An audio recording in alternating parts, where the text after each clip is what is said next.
Y hoy vamos a ver en esta carta, maravillosa carta, es una carta que tiene mucho contenido, tiene mucha profundidad, y saben que el título es una carta ¿para quiénes? Para nosotros. Y déjeme decir, para cada uno de los creyentes genuinos. No pretendamos que el que no cree aún pueda comprender un mensaje de esta envergadura. Pero hoy nos tenemos que situar una carta para nosotros. Entonces, todo lo que vayamos a escuchar a lo largo de ver la carta apostólica de Judas, tiene que ver conmigo. Tiene que ver de alguna manera conmigo.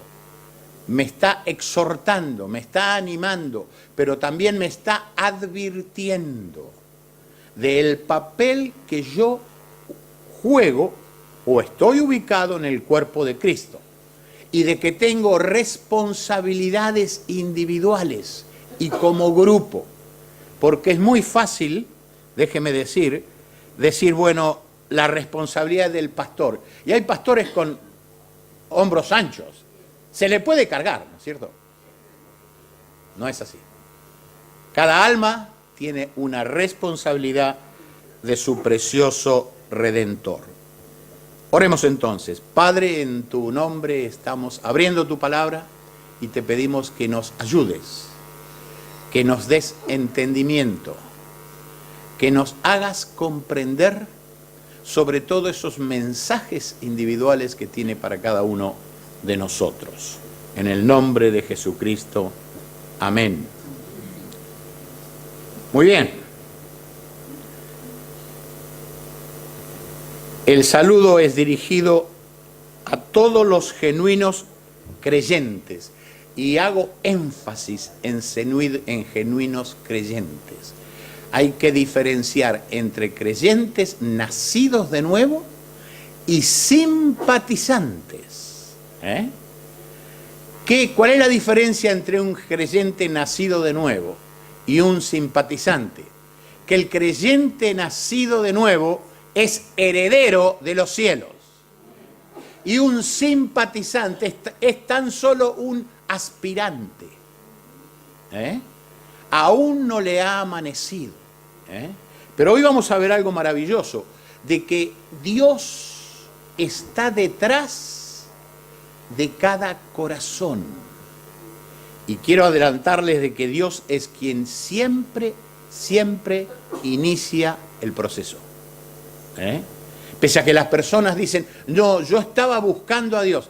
Perfecto, es aceptable, porque el que me buscare de todo corazón, ese me hallará. Eso lo dice la Escritura, pero hay un problema. Ojalá se hubiera explicado que todo corazón significa solo Dios. Anhelante, deseante, atento, inquieto, inquisitivo, solo buscando a Dios. Y no compartir ese anhelo con otras muchas circunstancias de la vida. Entonces, cuando un corazón anhela fervientemente, se va eclipsando todas las otras necesidades y solo se concentra en Dios. Observen cómo comienza. Judas, siervo de Jesucristo y hermano de Jacobo. Al iniciar la misiva, da a entender un sentido de pertenencia. Es decir, Judas no solo dice, no solo está decidido o diciendo que él es un siervo involucrado y comprometido con la causa de Jesucristo, cosa que todos los creyentes estamos involucrados y comprometidos con la causa de Cristo, en mayor o menor amplitud, ¿no es cierto? Pero hay algo muy especial, sino que se brinda como un servidor incondicional, demostrando una humildad que todo creyente deberíamos tratar de imitar, puesto que lo primero que hace es manifestarse como siervo de Jesucristo. Y aquí quiero detenerme un momento. Un siervo, doulos, esa es la palabra que en el original se aplica, era aquel que obedecía órdenes, sin argumentar, sin refutar, sin dar ideas. Un siervo verdadero era aquel que no tenía decisión propia, sino que su diligencia estaba aplicada en cumplir estrictamente la orden que le había sido encomendada. Ahora, este hermano del Señor, medio hermano del Señor, ¿no es cierto? Al igual que Jacob, que era hermano de Judas, los dos eran medio hermanos del Señor, ¿no es cierto? Sin embargo, él, Judas, se puso enteramente al servicio de Jesucristo, de cuerpo y de alma, de corazón entregado. ¿Sabe que en Judas no había un corazón dividido? Si no, el Espíritu Santo no le hubiera permitido poner Judas siervo de Jesucristo. ¿Se dan cuenta? Nosotros decimos, yo sirvo en la iglesia tal. Faltaría preguntar, ¿a quién servís? Porque a veces nos servimos a nosotros mismos. ¿No le ha sucedido entender eso? A veces sucede.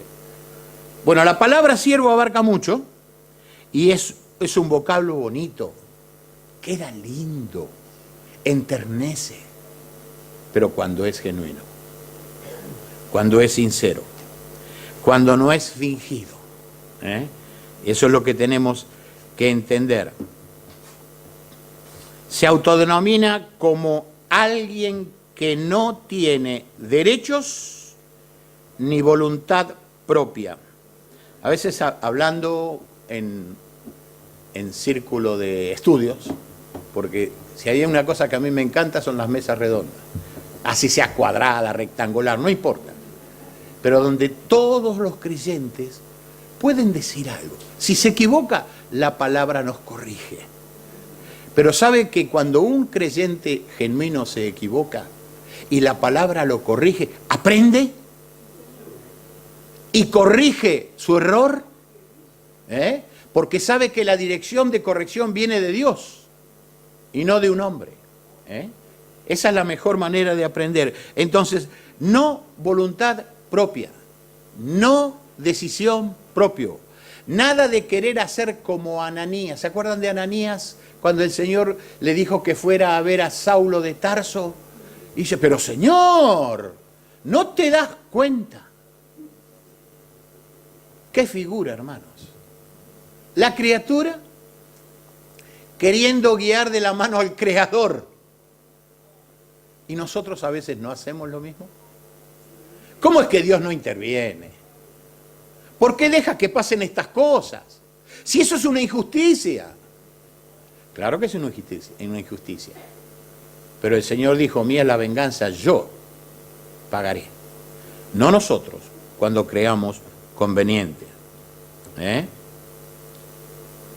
O sea, la voluntad de Judas había quedado o había venido a ser propiedad de su amo y Señor.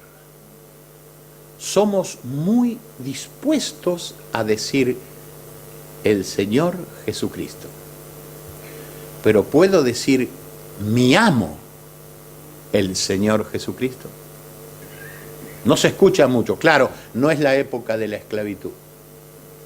Pero no estamos hablando de la esclavitud, donde los esclavos a veces tenían que ser guiados por medio de latigazos. No estamos en esa esclavitud. Estamos bajo los lazos de amor. Y esos lazos de amor eran los que ligaban a Judas a su amo y Señor. El Señor Jesucristo, su amo. ¿No había en él deseo alguno de obtener popularidad? Al no destacar su relación de medio hermano con el Señor Jesucristo.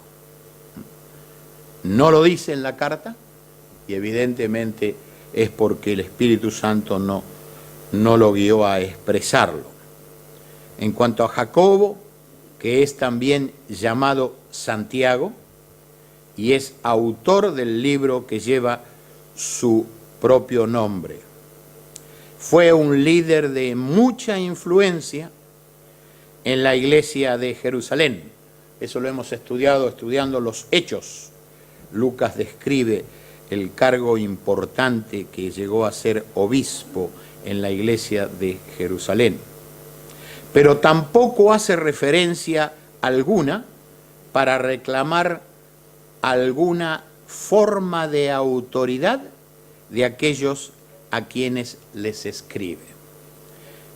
Esta carta es para cada creyente alrededor del mundo. No dice, no tiene una dirección definida hacia alguna iglesia, como ser Pablo cuando escribe a las iglesias, nombra las iglesias y los lugares. No, por eso se le llama carta apostólica, porque es una carta universal, pero para creyentes solamente, ¿no es cierto? Por eso que nosotros deberíamos familiarizarnos un poco más con esta carta.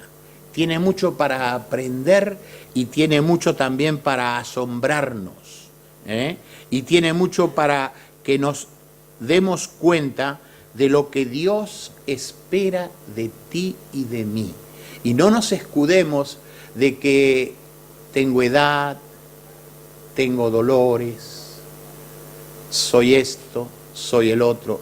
¿Sabe lo más importante que usted tiene? Que es creyente, que la sangre del Cordero lo ha redimido. Eso es lo valioso, hermanos. Y en eso debemos pensar.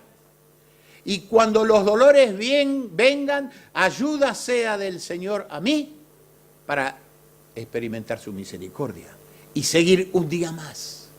No anhele por cumplir 100 años, anhele por ver el día de mañana, con el favor de Dios. Eso es lo que tenemos que entender. Ahora, en el apartado B, vamos a ver características de nuestra identidad. La gracia divina está presente en cada una de ellas. Estas características les son dadas a todos los nacidos de nuevo, y esto es absolutamente concedida por la gran misericordia del Padre Celestial. Nunca mire a un hermano o hermana a menos, ni tampoco a más, porque todos somos iguales ante los ojos de Dios. Es más, en esa gran diferencia de hombre y mujer, Dios ve almas redimidas que llevamos el aroma de la sangre del Cordero. ¿Sabe que cuando Dios aspira nuestra oración, Él percibe el perfume del sacrificio? Del sacrificio eterno, único y suficiente. Cada vez que un hijo de Dios entra en el trono de la gracia, allí en el tercer cielo, el Padre ya ve la obra de su Hijo en esa alma redimida. ¿Por qué no nos damos cuenta de eso? ¿Por qué no nos damos cuenta del valor que Dios ha dado a cada uno de sus redimidos? ¿Por qué no nos damos cuenta de que tenemos entrada franca al trono de su gracia? ¿Por qué no usamos más de ese privilegio? Saben que los miércoles somos poquitos, cuando deberíamos ser muchitos, pero somos poquitos. Ahora, no significa que tú vengas si no puedes. Lo triste es que pudiendo venir no lo hagas. Porque el Señor lo ve. El Señor observa. Y saben que cuando nosotros estamos mirando televisión, el Espíritu Santo sigue estando adentro de mi corazón. Y yo lo obligo a ver lo que no debería ver. ¿Sí o no? O le digo, en este momento es mi tiempo. ¿Tengo tiempo para mí? No. No. Porque alguien me ha adquirido por precio de sangre. Yo ya no me pertenezco. Esa es la idea y esa es la realidad bíblica. Ojalá lo pudiéramos entender. 1:1b. A los llamados santificados en Dios Padre y guardados en Jesucristo. Cuando tú te sientas mal, bien caído, recuerda que estamos guardados en Jesucristo. Esa es una de las características. Ahora, Judas despliega como un abanico de preciosas joyas doctrinales. Y aquí la vemos en 3 características. Esas joyas doctrinales que tú tienes que poner en tu corazón y observarlas tiempo en tiempo, porque son tuyas como mías. Porque nos han sido dadas, porque nos han sido regaladas, porque nos podemos gozar y extasiar y deleitarnos todo el tiempo que querramos, porque al hacerlo le estaremos dando gloria a Dios, que fue quien nos dio estas joyas, y es para cada creyente. La primera característica es los llamados. ¿Cómo es que hemos sido llamados? Vamos a ir a una carta muy hermosa que describe Pablo en 2 a los Tesalonicenses 2, 13 al 15, y ahí vamos a ver las maravillas, la grandiosidad que significa ser creyentes genuinos. Dice, pero nosotros debemos dar siempre gracias a Dios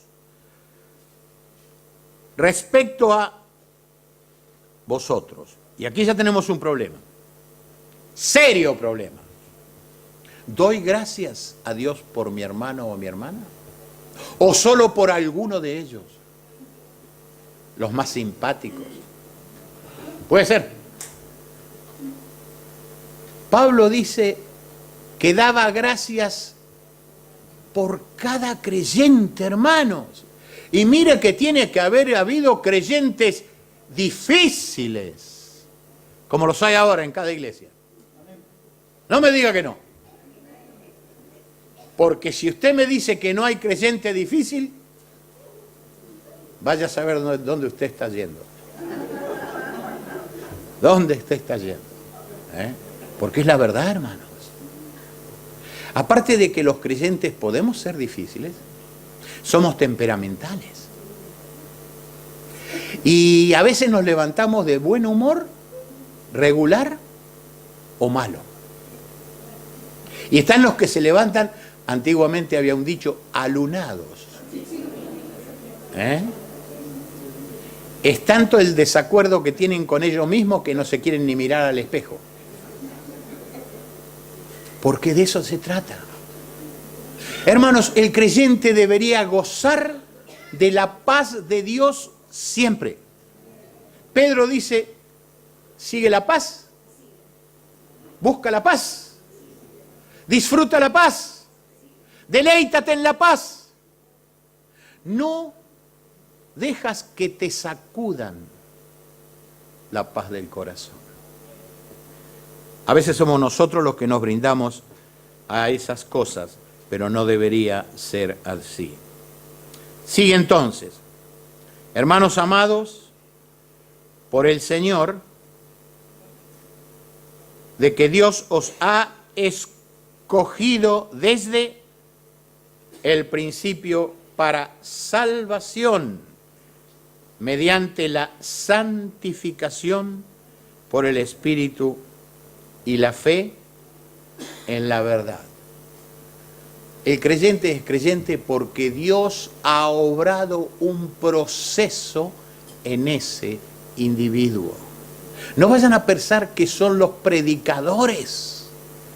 Los predicadores solo hacen lo que Dios les manda a hacer.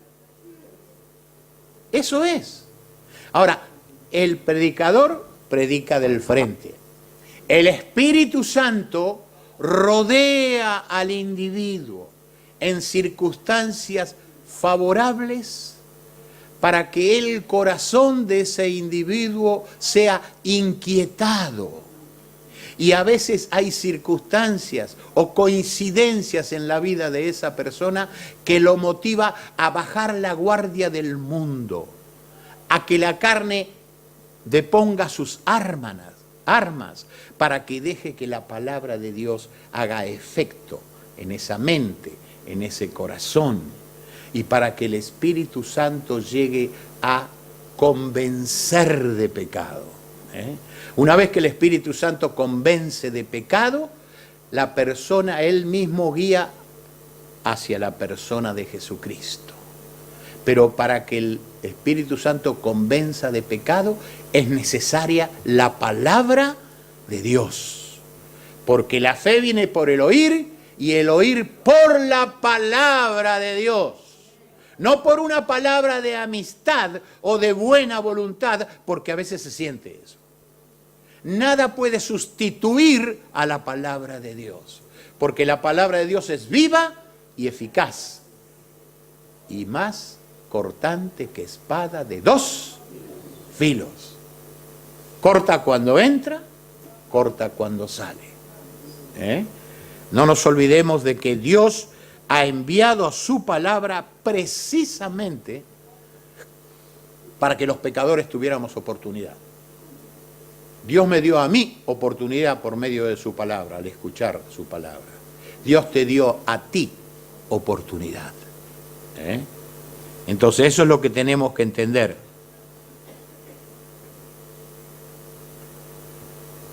La fe en la verdad y el Espíritu Santo es quien obra para que la persona distinga la verdad, crea y reciba la verdad. ¿Quién dijo ser yo soy la verdad? El Señor Jesucristo. Y saben que la verdad tuvo que descender del cielo, porque la palabra escrita ya circulaba en este mundo, pero no era recibida por los hombres, solo por algunos pocos. Pero Él tuvo que venir de los cielos para poner su vida hasta la muerte. Verso 14, yo lo puse en una letrita un poquito sobresalida, especial para mi vista. Dice, a lo cual os llamó mediante nuestro evangelio, para alcanzar la gloria de nuestro Señor Jesucristo. El evangelio es el anunciador oficial, es quien golpea la puerta de de las personas en sus casas. No son de otra secta. No. No tienen nada que ver con esos que andan con maletín. No. El Evangelio de Jesucristo es quien notifica a las personas.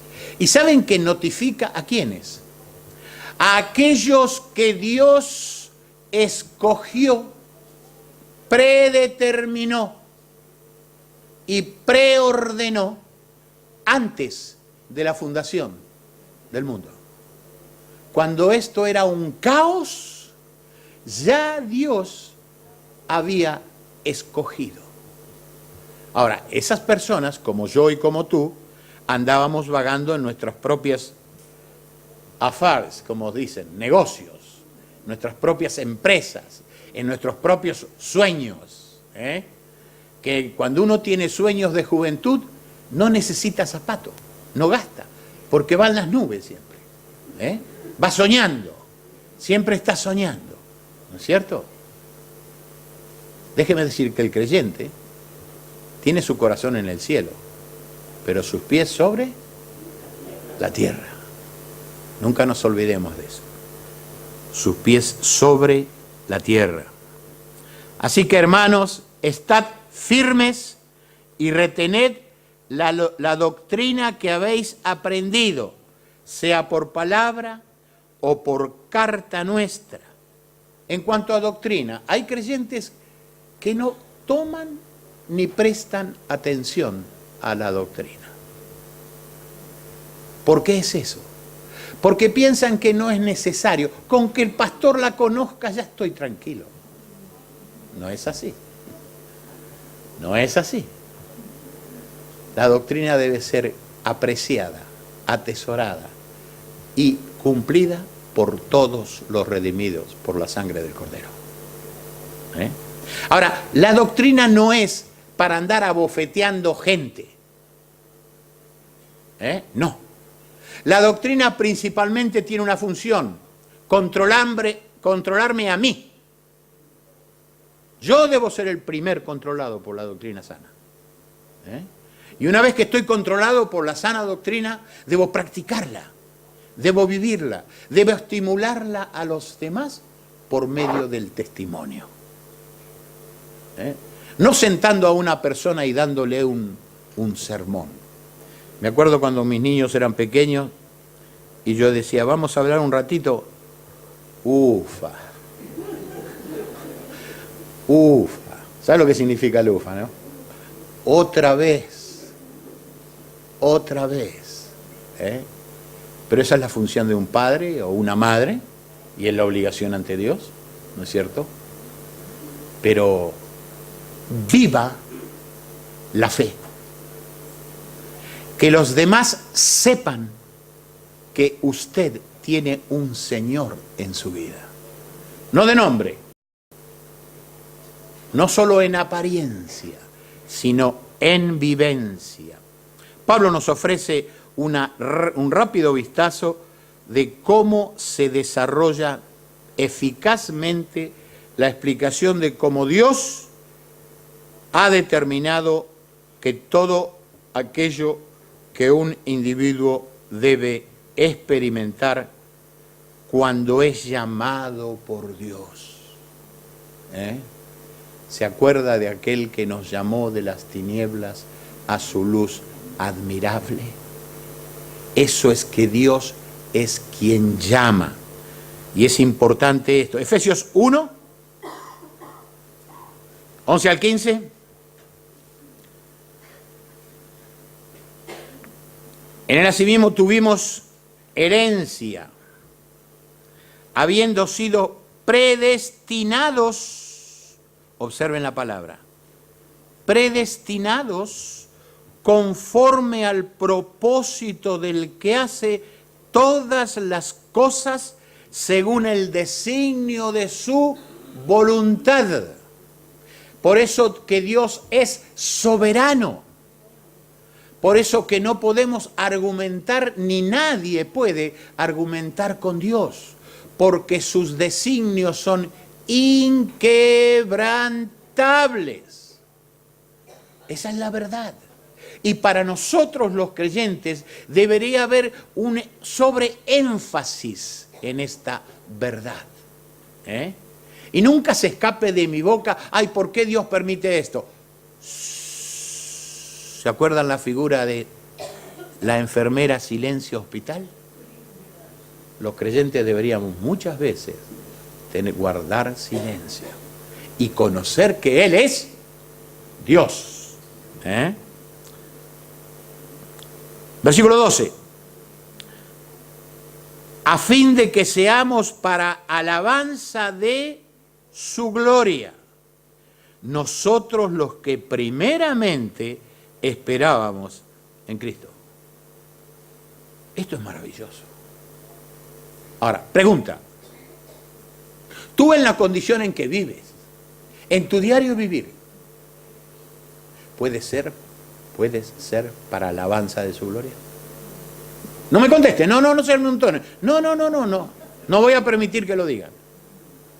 Es una reflexión interna tuya. ¿Mi vida puede dar alabanza y gloria a mi Señor? Eso es para que nos avergoncemos. Para que entendamos, hermanos, que cada día de nuestra vida vamos al encuentro de aquel que viene a buscarnos. Y que debemos vivir para dar testimonios de su grandeza, de su misericordia, de su gran bondad y de su gran tolerancia. Porque no me diga que usted no hace algunas cositas como yo. ¿Se acuerdan lo que dice Pablo? El mal que no quiero, eso hago. El bien que quiero, eso no hago. Y a veces somos rápidos para hablar. Y tenemos la capacidad de hablar sin pensar. Entonces, eso nos lleva a muchos errores. 13. En él también vosotros, habiendo oído la palabra de verdad, el evangelio de vuestra salvación, y habiendo creído en él, fuisteis sellados con el Espíritu Santo de la promesa. Eso es conversión. ¿Se dan cuenta? Eso es conversión. No solo convicción, sino conversión. Es un proceso que Dios lleva a cabo. ¿Cómo? Cuando la velocidad con que este proceso se lleva a cumplir, no lo sabemos. Hay personas que pueden tardar años en que se cumpla el proceso. Y hay personas que son espontáneas. Apenas escuchan el Evangelio, deciden y aceptan la salvación en Jesucristo.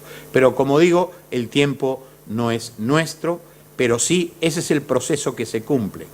Versículo 14, que es las arras de nuestra herencia hasta la redención de la posesión adquirida para alabanza de su gloria.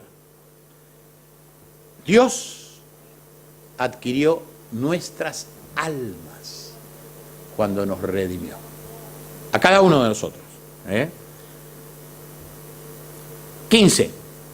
Por esta causa también yo, habiendo oído de vuestra fe en el Señor Jesús y de vuestro amor para con todos los santos, acá tenemos problemas.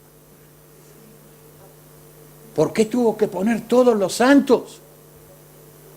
Si hubiera puesto algunos ya estaríamos bien. ¿Sí o no? Hermanos, ¿cuánto nos falta agradar a Dios en esa área? ¿Cuánto nos falta? Porque para cantar somos buenos. Yo escucho y digo, pero me parece estar en el cielo. Para cantar somos buenos. Y para enfatizar, más aún. Pero para amar, ay, Señor, como que estás pidiendo mucho. Porque somos discriminativos. Yo no digo que hay personas que atraen el amor. son dulces, son amables, son cariñosos, son suaves. Pero hay otros que son como papel de lija. Cuesta arrimarse a ellos. Cuesta brindarles cariño, ¿sí o no? Yo soy uno de esos, no van a creer que no soy tanto, pero yo soy uno de esos. Pero no importa, hermanos. Acostumbrémonos que debemos amarnos los unos a los otros. Y usted no debe amar la ropa que el hermano lleva. Ame ese corazón redimido. Eso es lo que debemos amar. Con todos los santos. Gracias, Pablo, por darnos este estímulo. Efesios 1:16. No ceso de dar gracias por vosotros, haciendo memoria de vosotros en mis oraciones. ¿Hacemos lo mismo? Doy gracias a Dios porque aquí hay un sistema de día por día en la hojita. Y los que oramos tenemos una guía. Entonces, en el día por día vamos cubriendo áreas. Y aunque en el renglón diga fulano de tal, yo oro. Ahora, no con tanto énfasis, no con tanto entusiasmo, porque es una persona que tengo algunas diferencias. Le llamamos diferencia. Disculpamos el pecado de nuestro corazón, hermanos, porque la desobediencia es pecado. Disfrace como la disfrace. Y a quien somos desobedientes y rebeldes es al Espíritu Santo que nos estimula a la oración. Y nosotros quizás somos selectivos. 17. Para que el Dios de nuestro Señor Jesucristo, el Padre de gloria, os dé espíritu de sabiduría y de revelación en el conocimiento de Él. En cuanto a espíritu de sabiduría y revelación, yo quiero aclarar algo. Si mi corazón está muy ocupado en lo terrenal y en lo material, no me voy a dar cuenta del estímulo del Espíritu Santo. No. Va a pasar desapercibido, como si no fue. Pero ahí está. ¿Saben por qué? Porque Dios nos anhela celosamente. Pero nosotros a veces somos muy indiferentes. Segunda característica. Santificados en Dios Padre. En el griego hay una palabrita que yo no me atrevo a pronunciarla, quizá alguno de ustedes pueda, pero no me pidan que lo haga, pero ese es el original. El término santificado representa la soberana voluntad o sobre la soberana acción de Dios de apartar, colocar o escoger a alguien o algo, o sea, separar para un propósito por Él determinado. Eso es santificar, poner aparte. Muchas veces se nos ha dado ese concepto. Eso es lo que tenemos que entender. Lo que pasa es que los santificados somos puestos aparte, pero para un fin determinado, que tiene que ver con Dios. Y nosotros a veces nos tomamos atribuciones que no nos fueron conferidas. Y hacemos lo que no debemos hacer. Cada vez que tú y yo hacemos algo que está en contra de la voluntad de Dios, yo estoy haciendo un mal uso de mi santificación, de haberme puesto a un lado. Por lo tanto, los creyentes no son santos por sus propias obras, sino porque la misericordia de Dios los alcanzó. Y esa es la figura de Dios con su mano extendida. Siempre ha estado con su mano extendida. No nos olvidemos cómo murió el Señor Jesucristo, con los brazos abiertos, atrayendo así a todos aquellos que necesitaban de Él. Su gracia para salvación, habiendo sido escogidos. ¿Usted es un escogido? No escucho nada. Sí, tiene que decir. Claro. Si no, no estaríamos aquí. Podemos estar, si hay alguien que está como simpatizante, bueno, eso es diferente. Pero yo veo aquí caritas que las conozco de años. ¿Por qué perseveramos entonces? Porque el Espíritu Santo que mora en nosotros nos hace perseverar. Efesios 2:10. Porque somos hechura suya, creados en Cristo Jesús para buenas obras, las cuales Dios preparó de antemano para que anduviésemos en ellas. ¿Lo hago? ¿Ando en las obras que Dios preparó de antemano para que anduviésemos en ellas? ¿Hago eso? ¿O soy generoso y hago todo lo que venga a la mano? Cuidado. Debemos discriminar. Debemos, entre lo bueno y lo malo, encontrar la diferencia. Es mi obligación como creyente.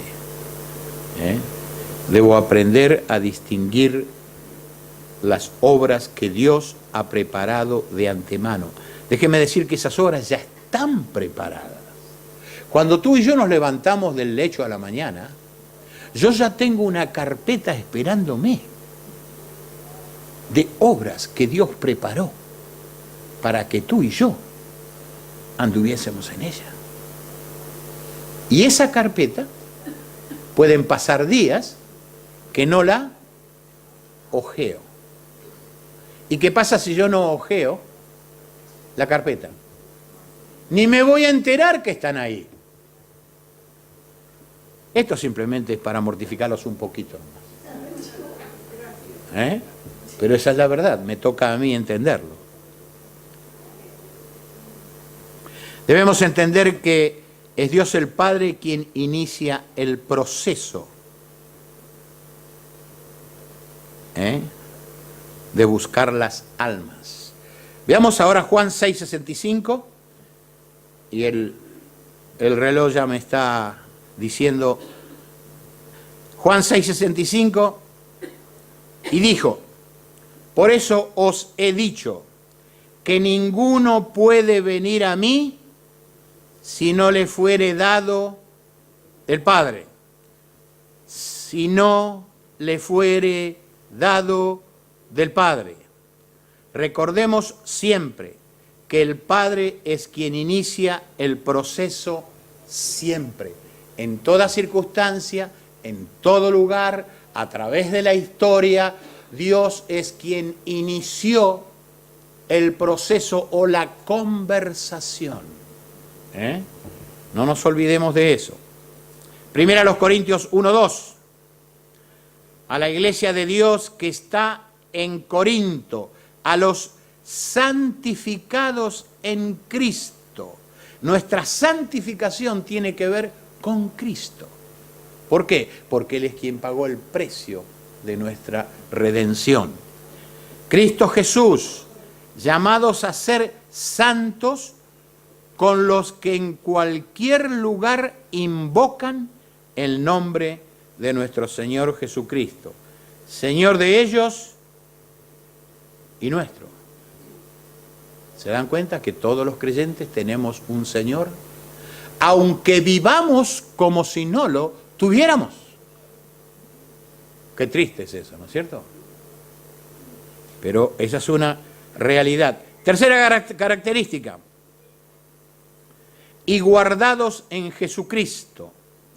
La palabra guardados, también ahí está en griego, significa custodiados, protegidos, asegurados, todo eso tiene que ver con la palabra guardados. Este vocablo representa una de las doctrinas más confortantes en la cual debemos deleitarnos al meditar en ella. Cuando usted se sienta mal, piense en esta verdad, que estamos guardados en Jesucristo.